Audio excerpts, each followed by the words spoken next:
Assalamualaikum warahmatullahi wabarakatuh. Perkenalkan, nama saya Ahmad Kurniawan, NPM 1921912114 dari kelas Pendidikan Jasmani 2F. Pada kesempatan kali ini saya akan menjelaskan tentang konsep pengembangan kurikulum.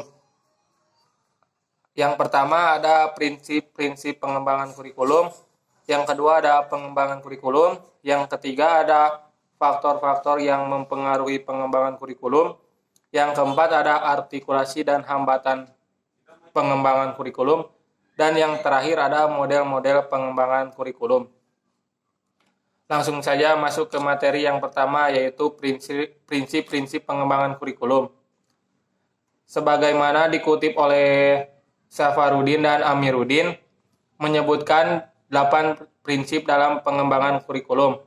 Prinsip-prinsip tersebut antara lain yaitu prinsip berorientasi pada tujuan, relevansi, efisiensi, fleksibilitas, kontinuitas, keseimbangan, keterpaduan, dan mutu. Sedangkan Sukma Dinata membagi prinsip pengembangan kurikulum menjadi 2 kelompok, yaitu prinsip umum dan prinsip khusus. Adapun penjabaran prinsip-prinsip umum sebagai berikut. Yang pertama ada prinsip relevansi. Relevansi memiliki makna sesuai atau serasi. Jika mengacu pada prinsip relevansi, setidaknya kurikulum harus memperhatikan aspek internal dan eksternal. Yang kedua ada prinsip fleksibilitas. Pengembangan kurikulum berupaya agar hasilnya fleksibel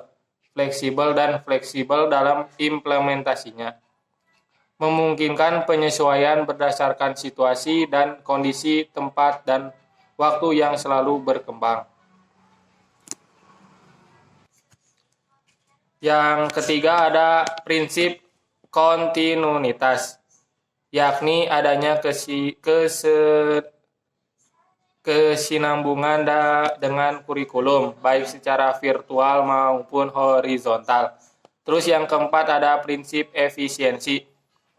Peran kurikulum dalam ranah pendidikan adalah sangat penting dan bahkan vital dalam proses pembelajaran. Dan yang kelima ada prinsip efektivitas.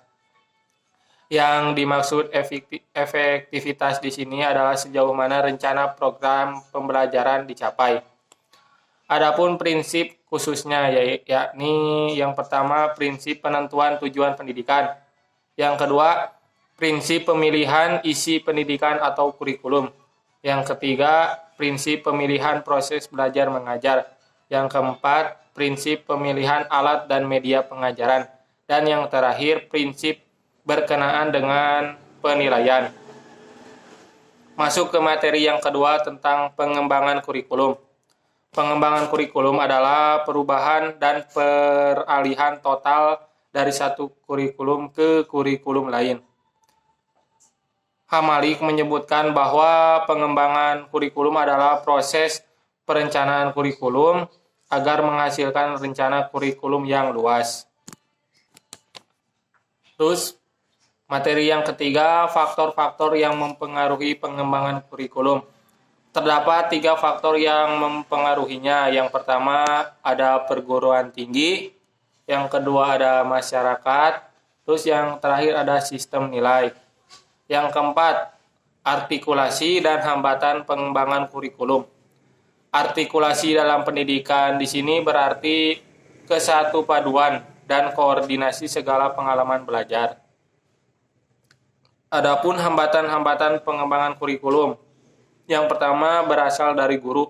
Guru kurang berpartisipasi dalam pengembangan kurikulum. Terus yang kedua dari masyarakat, dan yang terakhir ada dari biaya. Yang kelima ada model-model pengembangan kurikulum.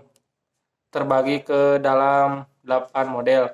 Yang pertama the administrative model, yang kedua the grassroots model, yang ketiga Baycamp System, yang keempat the demonstration model, yang kelima Taba Inver Model. Yang keenam, Roger Interpersonal Relation Model. Yang ketujuh, Emerging Technical Model. Dan yang terakhir ada The Systematic Action Research Model. Sekian materi yang bisa saya sampaikan. Kurang lebihnya mohon maaf. Wabillahi taufiq walhidayah. Wassalamualaikum warahmatullahi wabarakatuh.